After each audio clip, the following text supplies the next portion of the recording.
Hey guys, welcome back to Torchlight Infinite. I'm Andre, aka Gorgo, your community manager at XD. So, we're a few weeks into SS5 Clockwork Ballet. So, we thought this would be the perfect time to do kind of a live stream to take on some community questions. The season has been online for a while, so we've actually received a ton of feedback regarding this season. And we've collected a lot of questions either through Discord, through Twitter, and through our Crow's Corner Q&A forum. So yeah, today we're going to be doing a quick snappy Q&A back and forth. We're going to be going over all the questions that we received so far. And maybe at the end we'll also be taking some online questions if you guys have any. So yeah, without further ado, let's jump right into it. So, question number 1. I've been playing the new Carino version this season, and one of his level 90 hero traits, Eternal Flames, gives unlucky critical strike when you have more overheated stacks than heat up stacks. However, if I switch to this trait, it takes effect immediately in character info. Is it on all the time or just once I start accumulating overheat? Yeah, so basically the way that it works is that the hero trait is going to be active as soon as you switch to it, so it's going to be on all the time. But the unlucky critical strikes are only going to come in when you actually have more overheated stacks and heat up stacks. I think that's clear enough. It should also be clear in the hero trait description, but if that wasn't clear enough, just let me know. Maybe we can alter the description a little bit, but yeah. Okay, question number 2. Daily buff every day, buff 15% EXP on Monday, 50% quantity Tuesday, 50% rarity Wednesday, and so on and so forth. Yeah. We've actually considered doing something like that in the past, and the reason for not doing so is basically because from a design philosophy standpoint, we do not want to lock players onto, a very strict login schedule. Even though Torchlight Infinite comes from mobile developers, we do not want so many of those mobile development trends, such as the very strict login daily schemes and so on and so forth, to make it onto the game, because it is trying to compete with more traditional RPGs, and that was one of the reasons for not forcing specific login times. Question number 3. There's going to be a lot of them. Is it intended for watchers to draw priceless versions of their exclusive legendary items? After almost 300 watchers, I have yet to receive a watcher exclusive legendary item, unless he also had a global drop source. So yeah, of course there are certain legendary items that are exclusive to watchers, and their priceless versions are exactly the same. So if you would need to get a certain exclusive legendary from a watcher, you would also need to get the priceless version from a watcher. Now, if you feel like you've actually grinded at a certain for a certain legendary for I don't know, here you're saying 300 watchers and you didn't have a single drop,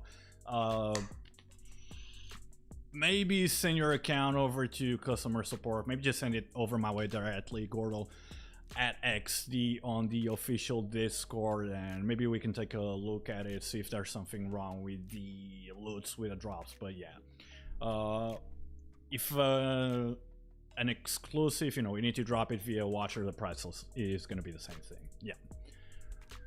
Question number 4. Let me just take a quick look at live chat. I'm on OBS right now, so I'm not looking at live chat all the time. I'm going to be skipping back and forth. Hi, I have a question. Is there any chance in the future to add bigger maps like Grim Dawn? Well, we do have future plans regarding maps, and what we are currently working on is more of a procedural map generation system. That's probably going to take a little bit longer because, you know, it's not going to be fully random, limitless procedural generation, because we do need to ensure that the maps are fun and they make sense, and, you know, they adhere to our overall design philosophy. But yeah, that's probably the direction that we're going to forward in our next large map update as far as it goes content wise. Next up, question number 4. I personally really like the idea of seasonal monsters like Bloody Mary or the Nightmare to hunt you while you do the mechanic, but I also think it would be really satisfying if players would be able to somehow fight them. Is there any reason why we can't? Yeah, the reason is very simple. The reason is basically just to introduce some gameplay variety to, you know, not just the game, but the season mechanic itself. So for example, this season you have Bloody Mary, which, you know, of course is invincible and it can pretty much, you know, one hit kill you. And the reason for that is just because, you know, it kind of introduces this mechanic where, you know, you're supposed to like kind of be running around and like playing out things differently. And because, you know, if you get to a point where, you know, you can basically one hit everything while you're mapping, the game mechanic or the mob itself kind of loses its purposes. So yeah, that's the reason for a mob like the Bloody Mary being invincible. Question number 5. Halfway through the season, I'm having problems with the Steam launcher. Error parse connection 07. How to solve? So if my memory serves me, the error parse connection 07 is it's basically the display when the player cannot connect to the server. So that might happen for several reasons. The server might be experiencing some issues. Your ISP might be blocking Torchlight. You know, we have had a ton of different reasons in the past. So if you're experiencing that, the first thing that I recommend is that you just contact customer support within the game. That is assuming that you can actually get into the main menu. And if you cannot get into the main menu at all, you know, you just get kicked out before you can even launch customer support, honestly, just reach out to me directly on Discord. I'm on the official Discord, Andre@XD. Send me a DM, my DMs are open, and I'll see what we can do with the server team. Yeah. Quick look at chat. Oh yeah, that's a lot of questions on chat. Hi, will there be any updates to pet monetization in today's Q&A? Yeah, we're gonna touch upon it. It's actually one of the questions that's gonna be coming later on, so stay tuned for that. Next question. Are there goals to improve controller usability on PC? SS5 is the first season I played seriously, and I noticed that controller support is somewhat inconsistent. For example, when selecting an ROM stage using the left stick and clicking, you lose all context controls, and then he goes on to explain what happens.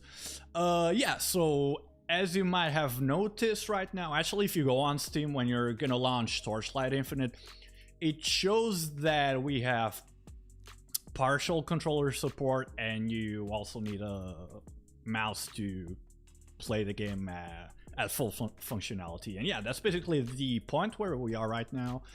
Controller support is still not 100% in two regards. So one is actually in regards to the number of devices that we can support, and two, in the actual gameplay. So regarding to number one, we're trying to do more QA regarding different devices. The main advice that I can give you guys right now is that, you know, try to use big brand controllers. I'm not going to name any brands here on the live stream because I don't know if there's going to be any copyright issues regarding that. But yeah, stick to larger brands, and those should be safe because, you know, when we do the first round of hardware testing, of course, we're going to stick to the major brands. And most of them have been compatible so far. And in regards to number 2, just improving the overall controller experience, yeah, that's something that we're continuously working on, you know, not just controller, but the overall, you know, UI experience. We want to bring it up more to a point where it can be, you know, experienced as some of our competitors, basically. I'm not going to name anyone, but of course we know some other players in the ARPG scene have very mature controller support, and yeah, that's something that we're hoping to offer as soon as possible. Okay, next question. I was wondering if there will be an ETA for server transfers or if they're not in our current plans to begin with. Yeah, gonna be very straightforward with this one. They are not in our plans at all. And the reasoning for that, 2 reasons. So one, because we actually made the trade house global right now.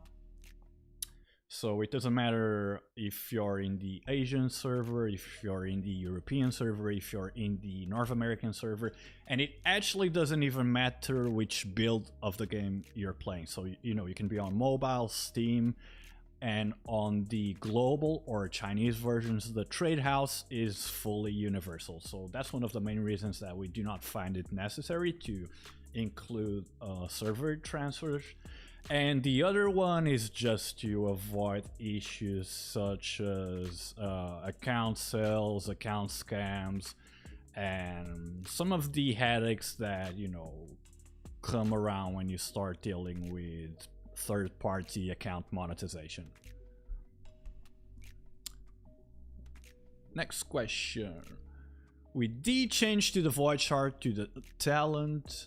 Like priceless drop chance affect external areas like City of Eternity and Mistville, because without them it feels slightly punishing to play those game modes. No, currently as they are, they only affect Netherrealm stages. Now let me go on full screen really quick because I'm gonna be jumping back here to live chat. Sorry for not always being on live chat because, you know, I'm kind of switching back and forth between OBS and this. Are you considering to make Battle Pass rewards better? They are just underwhelming at best right now, especially after level 60. Yeah, we have been considering restructuring. I wouldn't say fully restructuring, but, you know, definitely improving the Season Pass reward scheme, especially because we've been receiving very strong feedback these past couple seasons. So yeah, it's also part of our whole monetization rework going forward. Okay, let me skip back to this question number 9. While the game is hot and popular, well, thank you, I hope it is.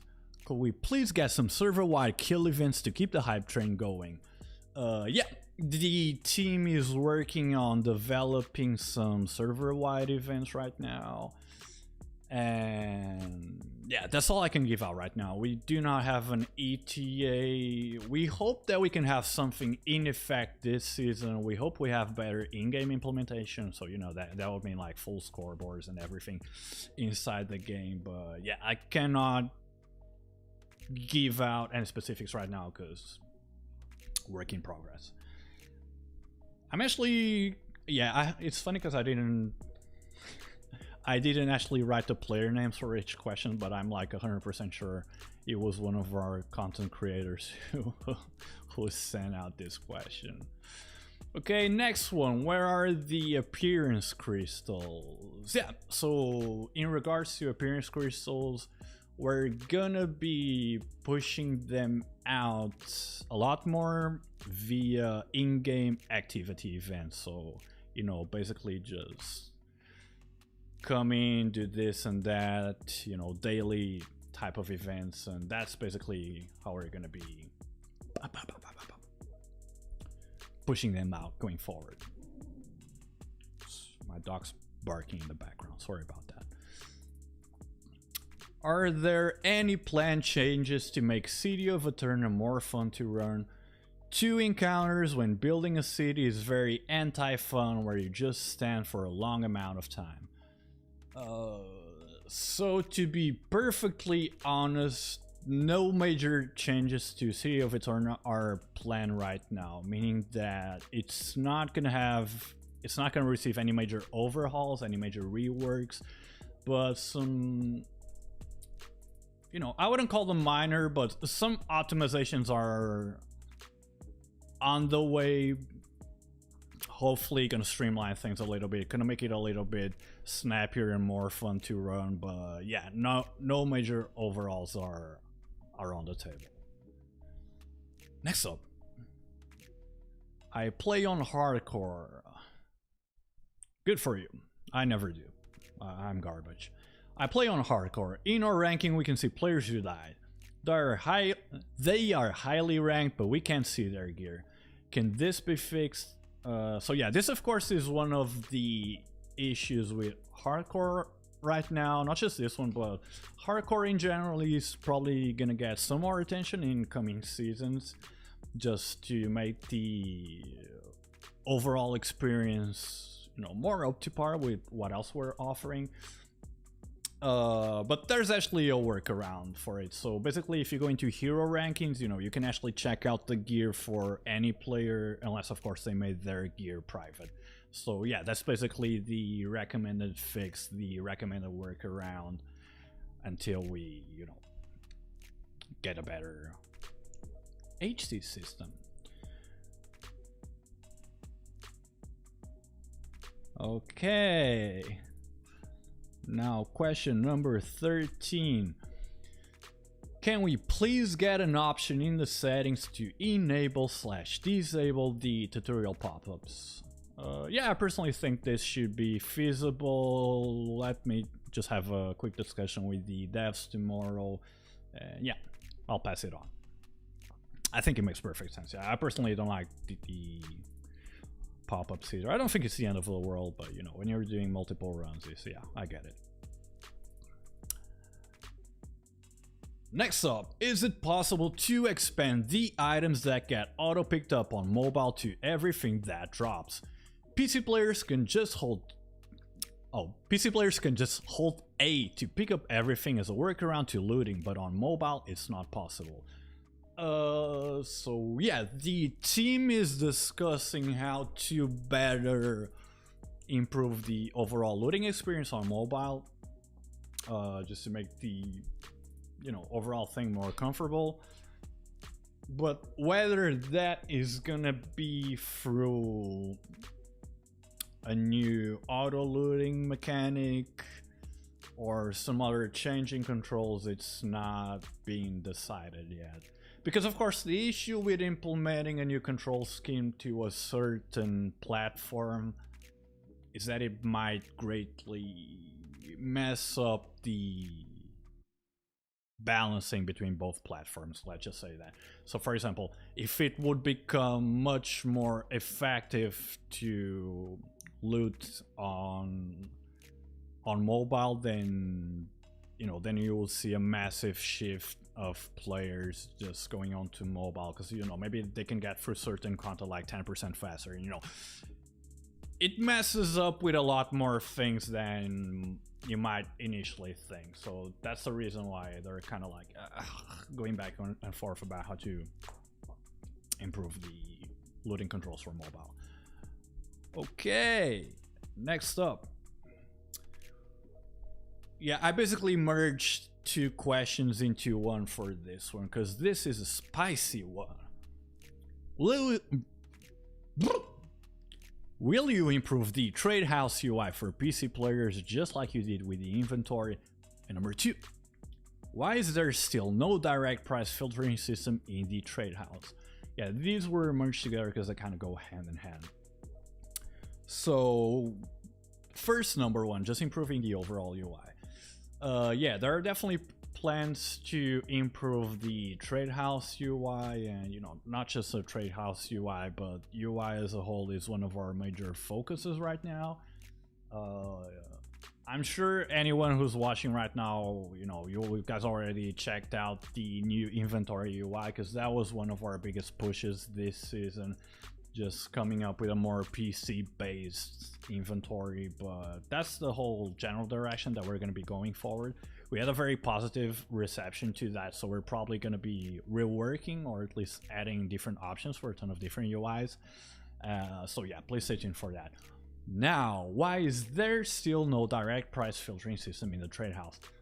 Very simple question. So first of all, let me preface this by saying that yeah, I can understand that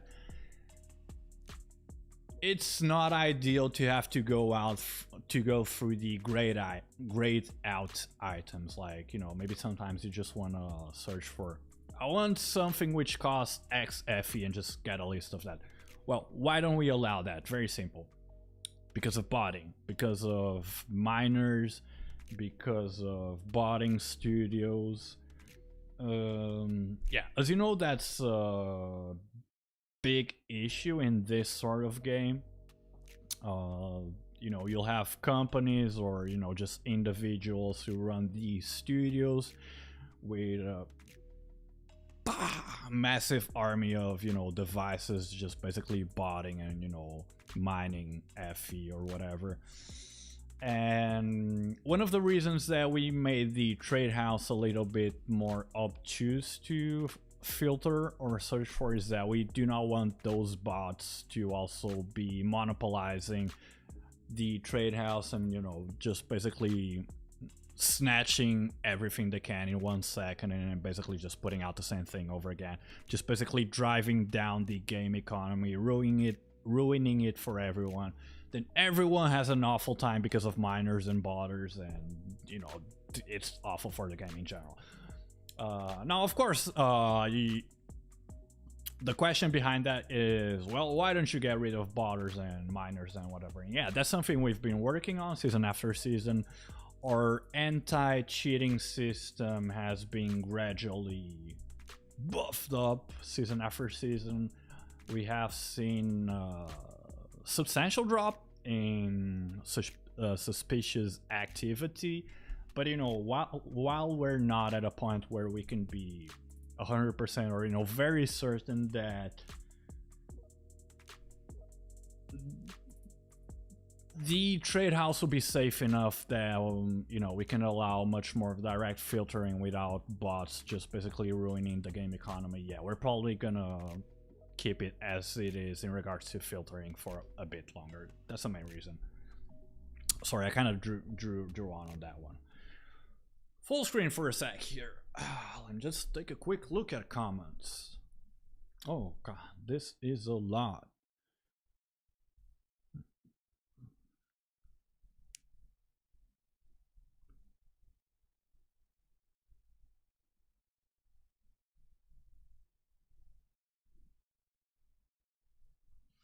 Yeah, the lock screens are kind of annoying. I get it. Only have English. I mean, I speak a few other languages. Like, if you want to have the Q&A in other languages, just type it however you want in the comment section, and I'll try to answer the best I can. Oh, okay.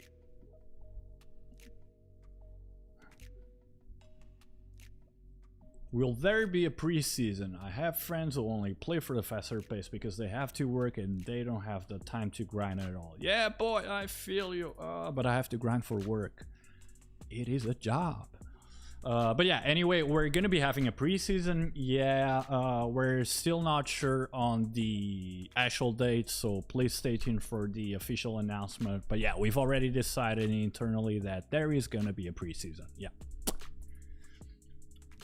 Next up, question 17. I almost went to the wrong one. Black sale content. Yeah, there's a more controversial one. Okay. Black sale content is solely depends on luck, no matter the investment by compasses or pets. Do you have any plan on making drops more engaging or deterministic? Yeah. So I can tell you relatively directly at this point that the black sale mechanic as a whole is in for a major overhaul. I wouldn't say it's gonna be remade from the ground up, but yeah, as much as possible without alienating players. Yeah, basically Black Sail is in for a major overhaul in the future. So yeah, that's pretty much as I am allowed to say right now. Question 18. Oh. Are there any plans of implementing longer form content? Oh god, I cannot speak English. Let's try that one again. Are there any plans of implementing longer form content, mostly from party play perspective? There is currently not an avenue for people who like to play together. Most maps take around 30 to 120 seconds and then you have to do regroup. Is there an Aeterna style longer form content that will enrich this game aspect in development? Yeah, so this question is actually twofold. So first, let's address endgame content. So of course, that was an issue this season. So, you know, the team's main goal developing Clockwork Ballet. The team's main goal when developing Clockwork Ballet. The team's main goal when developing Clockwork Ballet was to make the overall transition from mid-game to endgame more palatable and more gradual. Because, you know, last season we had this massive drop in player retention after around like 7.2. So that was one of the reasons for making everything smoother and, you know, a little bit easier transitioning into endgame this season. Now, what happened? Basically retention onto the endgame was better, but we also witnessed players basically maxing out their accounts a lot sooner, or graduating as they call it in Chinese. So what does graduating mean? Graduating basically means when a player basically just swoops through the entire seasonal content. You know, maybe he does a few other runs for fun, but yeah, he just moves it on to whatever new league or competitors have coming. So yeah, basically this season suffered from a lack of endgame content, which led to players graduating much sooner than we would like. So that's definitely going to be one of our larger focuses going forward. We hope that we can beef up the endgame content in general. Of course, it's a very tightrope to walk, because if you make the game too focused on endgame content, then you also end up alienating a lot of the more casual base that kind of looks at Torchlight as a more casual or, you know, fun, streamlined alternative to whatever else they've got on their ARPG rotation. So yeah, endgame content is definitely something that's going to be coming, and party play is also something that is in the team's plans. Yeah. Next, actually, let me take a look at the live chat again. Sorry, I get distracted going back and forth.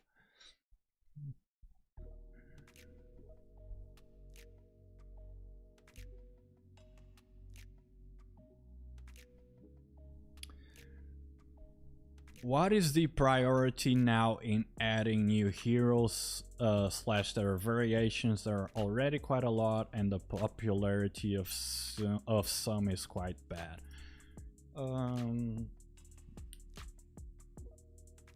Well, I'll try to answer this while being politically correct enough to not get fired, and also while being as honest as possible. So, you know, when a game is publishing heroes, you have to take a few things into consideration. One, of course, is the overall hero, you know, the overall trait offering. You know, is it balanced? Which heroes have more traits? Does one hero or only have one trait while the others maybe are already up to 3 or something like that? Also, do we have enough viable builds to offer a vast enough portfolio that keeps players engaged for a long enough time, that keeps the community interested and engaged long enough to sustain the game? And also from a very practical standpoint is, of course, you know, games need to make money. The season hero is basically our main way of promoting the season pass, and one of the ways of deciding who's gonna be next in the publishing pipeline is, of course, who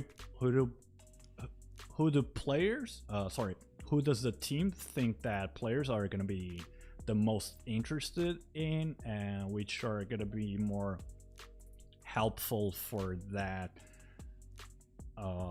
season pass sales, basically. But of course, this also works as a balancing act.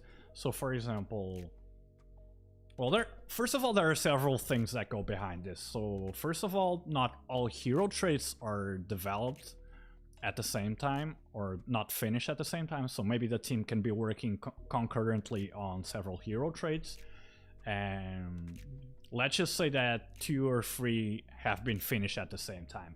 In that case, when they're deciding who they're gonna publishing or who they're gonna be publishing for the next season, it depends on, for example, who do they think that is gonna be more useful for promoting that season pass, or do they need the most useful one? So, for example, if they're confident enough that they can get revenue from something else that season, then maybe, you know, they can promote a more, how should I say, unpopular hero that, you know, they know that they're probably gonna take a cut in season pass sales, but they're okay with it because they can make it through somewhere else. So yeah, basically deciding which hero to publish is dependent on the development pipeline, meaning which team has finished whom.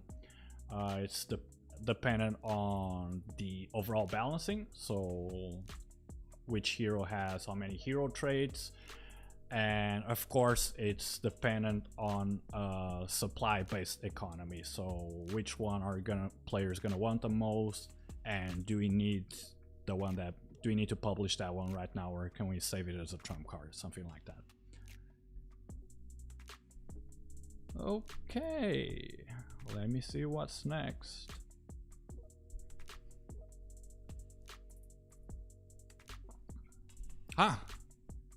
The spiciest of questions.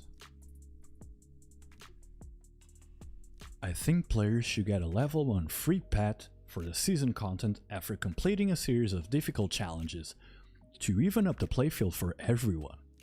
Paying players will still get nice benefits with their level 6 pets, and it will even out the balancing, but maybe that would cut revenues too much, I guess. Very interesting question. Thank you for this one. This is the question on everyone's minds, I'm sure. I was taking a look at live chat, you know, basically everyone is discussing this. So, I don't know if you guys watched our latest video on monetization. If you haven't yet, you can go check out our video response to Palceron's review of Torchlight Infinite, where we kind of touch upon his criticisms, which are not only Palceron's. Actually, most ARPG reviewers and a lot of Western players have the same complaints about the monetization system, so it kind of touched upon those. So yeah, basically at this point we are doing a rework of the monetization system, including not just pets but heroes, because those are basically some of the more sensitive points in the community right now. We already have a few plans that are on the table internally, and they haven't been decided on yet. So I cannot give you the specific way that it's gonna work going forward, but what I can basically tell you right now is that we are reworking monetization and the pet system in a way that all players, you know, of course including free-to-play players, will have access to pets. And we're designing this in a way that is, of course, not gonna negatively affect players who already paid for their pets. So actually, one of the concerns that some players had when we published our last video, my DMs blew up because, you know, some players were like, I paid for pets, like, are you just gonna remove them or something like that? No. Of course, we're not going to do that. We do not want massive lawsuits on our hands. Pets are not going to be removed. Pets are still going to be in the game, but our main direction going forward is to make them more accessible for all players. I hope that answered your question. You know, I'm sure players would like to know all the specifics right now, but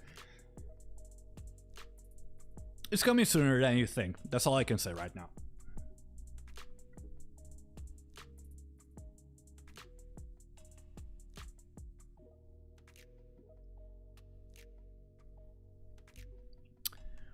Will there be a chance that skills from Torchlight be added to Torchlight Infinite?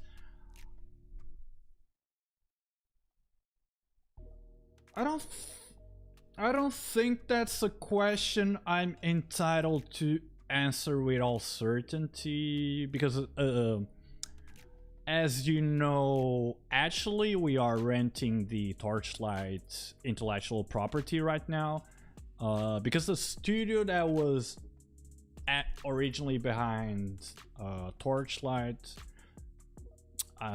meaning the original titles, it was purchased by another studio, and we basically rent the rights to develop and publish under the Torchlight title from them, but I'm not 100% sure to what extent our rights go, so I'm not sure if we could port or directly bring things over from older titles.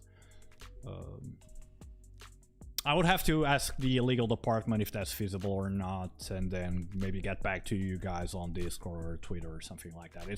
It's not something I can safely and confidently reply to right now. And of course, as a big thank you for everyone for tuning in, here's a little thingamajiggy. Here's your code. Ballet first code. Ballet first crow. Bro, I am illiterate, I swear to God. Oh God. Ballet first crow. Yeah, so remember, log into Torchlight, claim it as soon as possible, because, you know, usually we set up codes so that they're only gonna be active for like 2 days after we do the Crow's Corner, because, you know, then there's not much point for, you know, people to drop in, of course. If, you know, they're gonna be claiming it 2 years later.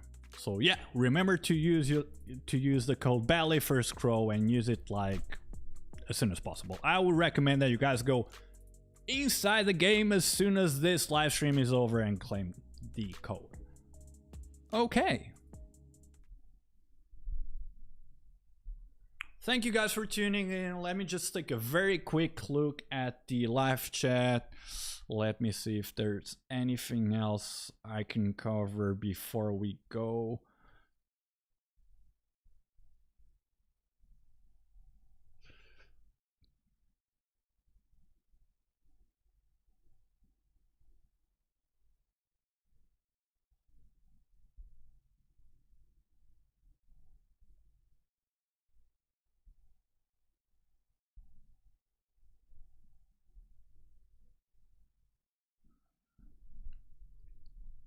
Yeah, there are some questions, some comments about nerfing drops. No, we do not nerf drops as the seasons go on. Basically, if you think you're having questions about that, issues about that, just let me know. And oh god, I'm having, oh sorry, people are saying that the code is not working. Oh god, let me just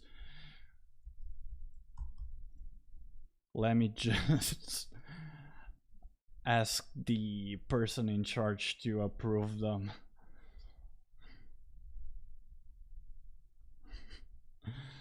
Yeah, I think the code might still be under approval. Oh god. Let me double check. Just a second, guys.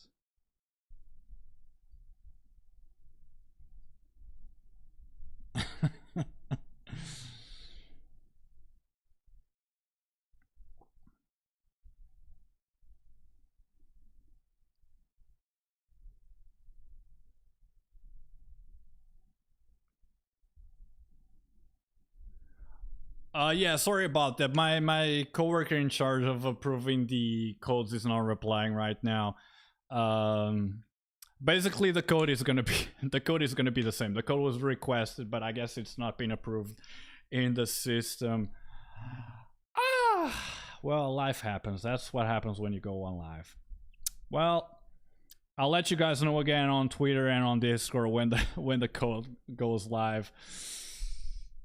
And yeah, thank you so much for the questions. Thank you so much for dropping in.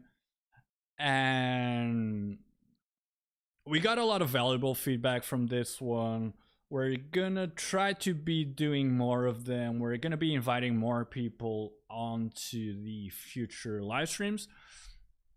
We've had, you know, some content creators from Torchlight and even other games being interested on participating in these.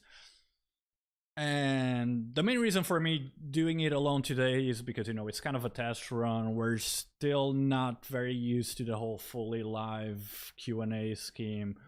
So yeah, it was a fun experience. You know, as you see, we had issues. The code is not working right now.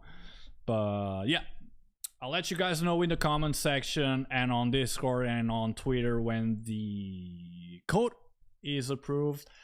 And I've also left the link in the description for the question form for Crow's Corner. So if you have any questions that didn't make it onto this Q&A, just leave them. And we're going to be doing more of these going forward. So yeah, thank you so much. And we'll catch you guys in the next one. Bye-bye.